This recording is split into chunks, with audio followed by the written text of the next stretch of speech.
Welcome back to the One Question Leadership Podcast. I'm Glenn Caruso, head football coach at the University of St. Thomas, and so happy you tuned in. You know, quite often we get so caught up in the daily grind of work or coaching or recruiting that we don't often take time to reflect. I would encourage everybody to take just a few minutes each day to try and see the bigger picture, to stop and realize that in the end, we're going to be judged on what we choose to believe, who we choose to love, and what we decide to leave behind in the hearts and minds of not just our players, not just our coworkers, but also our children. And remember, if we're doing it right, we're coaching football for life.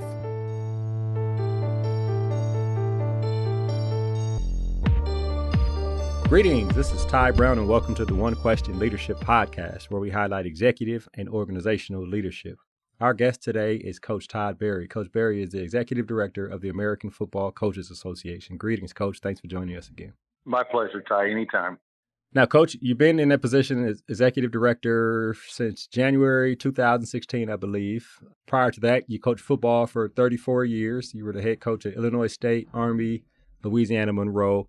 The American Football Coaches Association is pretty much the only organization which collectively represents all of American football, from high school through junior college, semi-pro, professional, and international American football coaches. Of course, I worked there for a long time, so I have a passion for what coaches represent. So I'm really happy to have you on here. My pleasure, Ty. You're absolutely right. I think that one of the things that, even in this pandemic, I think the one thing that some of the individuals out there, I mean, when I talk about it, I'm talking about all the different committees that I'm a part of.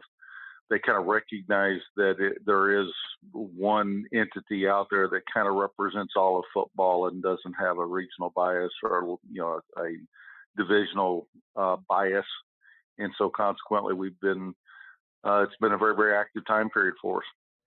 So that's the question I have. I think I want to lay the groundwork for this conversation with this.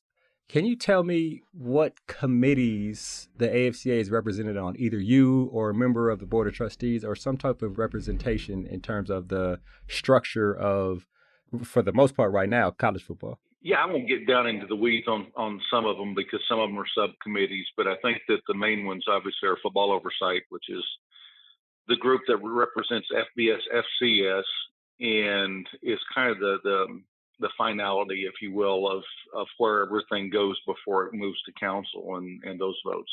One of the, I think, significant committees that were basically reports to oversight is competition. And competition is basically playing rules and other rules that basically govern the games, practices, some of those kind of things. I'm also part of the Sports Science Institute's task force in relation to injury updates and reporting. And so consequently, annually, and then obviously now via the phone, we get together and have conversations in relation to health and safety issues, going to around the sport. I'm on the bowl subcommittee, handling the bowls and the number of bowls and so on. And then there's been a couple other committees that have formed out of the pandemic that are kind of allowing for there to be a little bit quicker path maybe to some information. And because of our access to our coaches, there's opportunities to, for me to maybe engage faster than anyone else with our coaches to get some inputs, because obviously this is somewhat dynamic and certainly very fluid. Yeah, it's definitely dynamic. And all those committees you named, there's definitely a lot of input that coaches have in terms of the machinations of college football. I wonder, in talking to your membership, I know you talk to various coaches every day almost. Tell me about what's on their minds during this pandemic in terms of the guys that play on their teams. Well, I think just like everyone else out there, everybody would like to have, great information in relation to return. We all recognize that it's coming. And I think there's enough information out there in relation to, how to take care of yourself and some of those other kinds of things. And so now it's all about, when do we get back? And I think we're certainly looking forward to that. And I think we will. I have no doubts that football will be played this next year. It might be different than what we've seen in the past, but we'll play. And I think, what I try to tell our coaches is, we have to learn to shift and adjust, and there's probably no better profession in the world that's used to doing it. We do it every Saturday or Friday night or Sunday on game day, and there are no certainties in football, and so consequently, you've always got Plan A, Plan B, Plan C, and so on, and that's we need to handle it kind of similarly as what we do at game day. Right, and you think about the possibilities of a football season. You see all kind of speculations out there. And I imagine maybe some of the committees you're on, or even some of the coaches you talk to, you have to all those plan A, B, and C, 6, 7, 8, 9, all the way to Z. How would coaches plan for various starts? I mean, you think back how many weeks before you can actually start training? I mean, football is it's not a 2-week show up, run a little bit, lift weights, and go hit somebody type thing. You know what I mean? There's a whole mental conditioning aspect to it, in addition to the physical part, which I don't know if everybody understands. Yeah, very much so. I think that you're absolutely right. I think most of our student athletes are in condition, and and we have had those conversations, and certainly, as you mentioned, everything's been modeled out from A to Z. I think one of the things that our board talked to yesterday was, and at the suggestion of some of the committees, was what does a preseason look like? And certainly there's been, a 6-week model would be ideal. A 5-week model would be okay. A 4-week model can be done. And I think that's kind of what our board suggested yesterday, because, quite honestly, that's obviously what we used to do. We certainly have student athletes that are transfers or junior college transfers or so on that miss all of the summer, and we get them ready in a 4-week time frame, and then obviously if you look at all the data points from our Division 3 brethren, they have not even that really in terms of time, and they get teams ready. And if you look at the data points in relation to health and safety, they're as safe as any group out there in relation to that. So, it is a little different. Ideally, we like to have 6 weeks, but I think the minimum is 4. And so, to get back to kind of one of your original questions in relation to when do you start, I think it's basically the 4 weeks after we get the all clear. We think we can do it in 4, and so 4 weeks after the all clear, if it's September the 1st, then October the 1st, we'll be ready to start playing. But you're right in the sense that it's not just the physical conditioning side of things. It's also getting your body in position to safely have contact. And that's one of the things that I think people outside of the game really maybe don't understand as much. You need to put your body in a position to where when you have contact, you can safely have contact, and that's you just don't go out there and start throwing your body around all over the place. Yeah, there's a lot, even in what you just said, the 4 weeks. I mean, they give you the clear on September 1st. We got to get everybody to campus. And obviously, it's like sitting on G waiting on O, right? Everybody shows up, let's go. That aspect of everything is like, you got to get your eyes on everybody. Is anybody? I mean, obviously, the athletes are training and getting ready and doing the best they can. But there's a whole lot of, I guess, the habits, right? You got 4 weeks to get into habits and practice, and then they're getting accustomed to being back in classrooms. There's a whole aspect of a whole lot that would happen in that time. And obviously, like and I know, sports are one of the most important things when you're looking at leadership and people looking for normalcy. What I call the doomsday scenario, right, which may or may not be a doomsday, but if the football season doesn't happen in the fall, I've heard some people talk about January and February and all types of spring or winters. My question relative to that is, if you were to have a season start in the spring or winter, like at what point in the future would you get back to a season being in the fall, right? Because at some point you either have to have 2 seasons in a year, which I think Kirk Ferentz, he kind of hinted at that it's kind of crazy to do that because there's health and safety aspects. Or would you just have, and this is all speculation, Coach, and you got to forgive me, but would you just have a 4 or 5 game season, which essentially are just revenue games in this winter and spring. So people can bring in some type of revenue. You can get accustomed to playing football, and then you go have a regular season in the fall. I mean, that's to model that, I think is kind of the interesting part in terms of the minds that are way smarter than mine, right? Well, I think that it certainly everything's always going to revolve around health and safety. I don't think there's any doubt that any group out there they want to play the game safely, and so consequently, the medical community is going to have a big say in something along those lines. There certainly, as you mentioned, have been models that have been modeled out for a spring season, and I have no doubts that we'll play football this next year. And I think that at some point in time, obviously, this pandemic is going to go away and life will return to normal one way or the other. And so consequently, there will be the opportunity. And in that same vein, then we have to try to configure a model that fits the time of when we do come back. And it might be a spring model, as you mentioned. It might be I'm not sure if it would be a full season.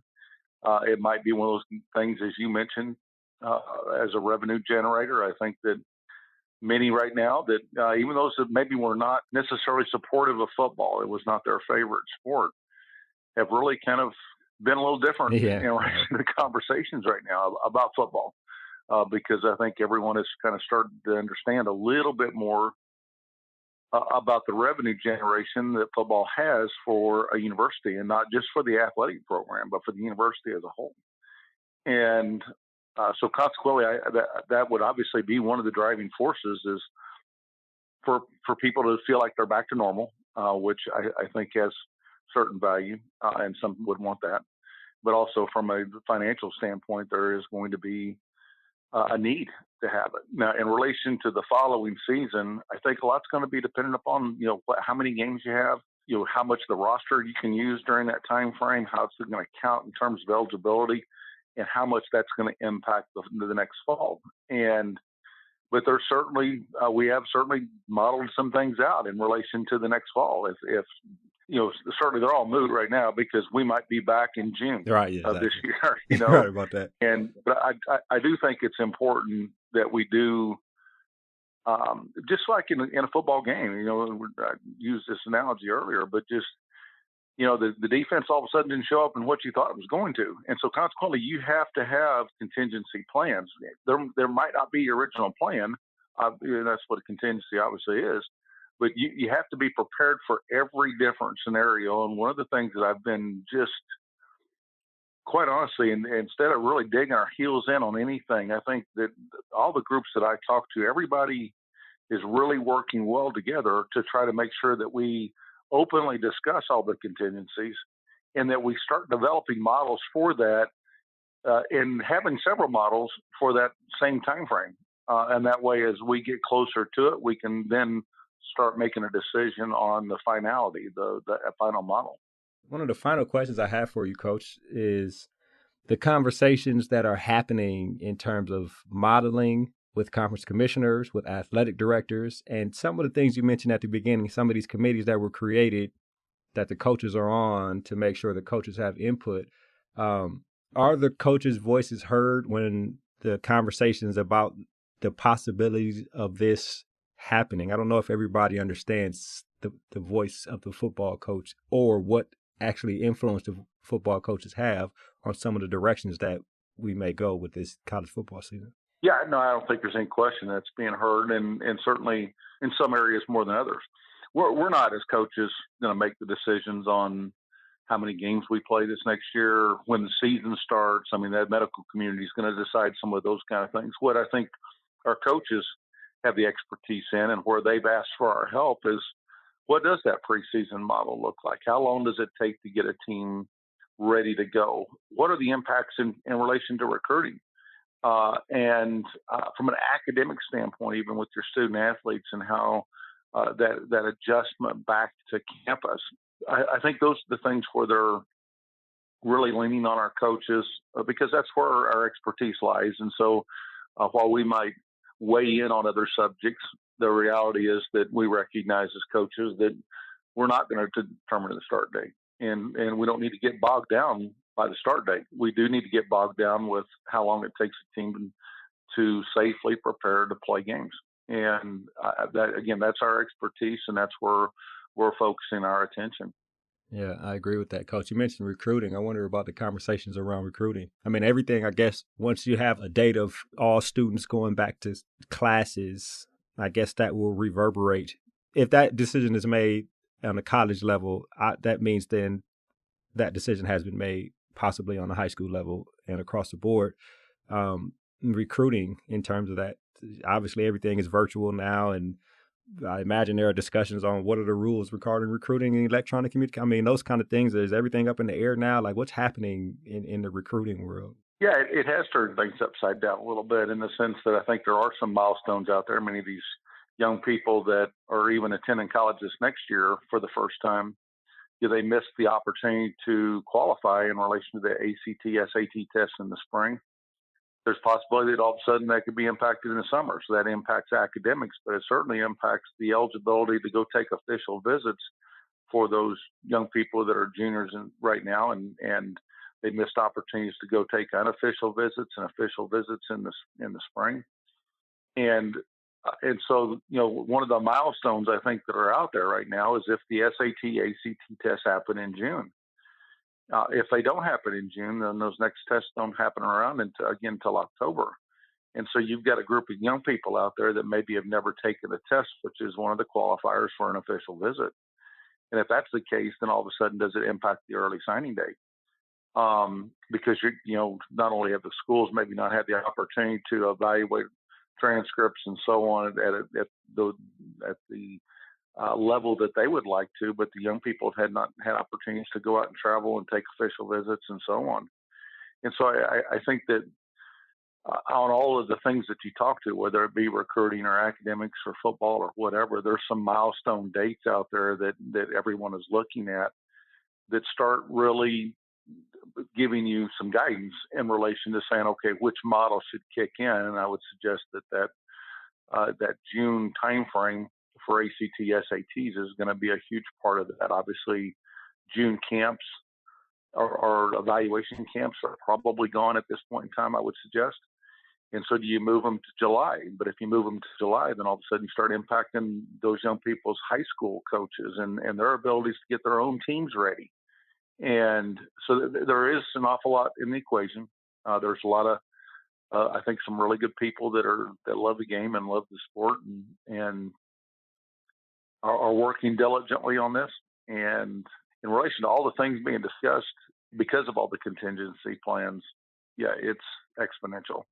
Yeah, it is, and super dynamic, like you mentioned. And the last thing, I'm sorry, Coach, things just pop in my head as you talk, but there are some schools who are waiving ACT and SAT, and I wonder how that plays into, if that were to become a widespread thing, how does that play into a student athlete coming on recruiting, right? If the school is waiving it, I mean, and the NCAA requires it, talk to me about that's an interesting dynamic, right?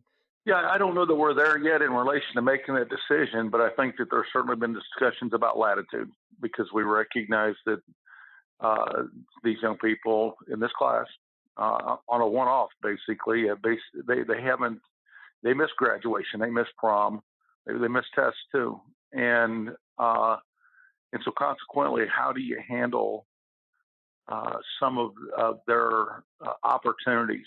And so I think there's got to be some consideration. What that ends up being, I don't know, because certainly we're not at that milestone date yet. But there needs to be some latitude in this one class, and probably even for the returning students, because maybe they had a summer school class that they needed for progress towards degree, and all of a sudden that summer school class isn't offered now because of the pandemic. How are you going to handle that? And so those things have all been discussed, though, and we have developed models for them based off some milestone dates or some direction. And as we move closer to those time frames and we know when that get back time is, then obviously those models will then be put to the forefront. And at that point in time, there'll be a decision on which model we're using. I imagine the downhill motion of productivity will probably be a flurry exponentially of productivity when a date of when schools can open up or whatever. Like, this is probably going to be crazy. Everybody's going to be working. Everybody's going to be working like coaches work, right? 80, 90-hour weeks. Well, that's why I think what we've tried to do, I think, is to say that about 6 weeks, we're working on 6 weeks increments right now. 6 weeks before it's time, then before we think there's going to be a return to maybe not normal, but a return, is that we put it out in relation to the model that we feel the most comfortable with. We give basically a couple weeks for any kind of vetting.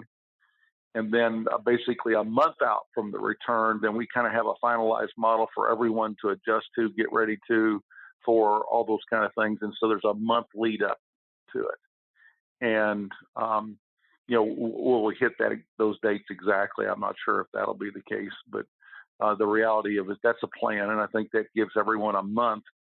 It gives everyone a chance to have some input for that 2-week time frame. And then it gives everybody a month to say, okay, here we go. And so hopefully that gives us enough of that downhill motion, as you mentioned, to where things aren't quite as much of a flurry and that people have a chance to kind of plan and prepare.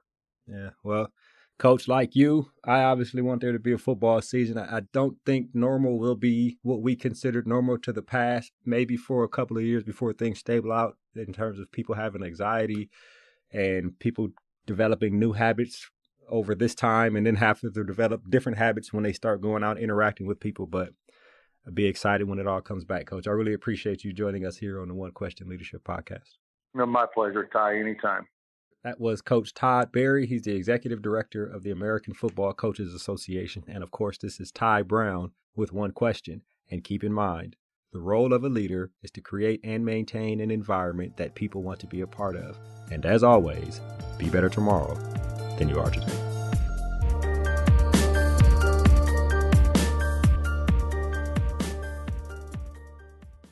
This episode of the One Question Leadership Podcast is produced by Spades Media Group, solving problems using creative leadership.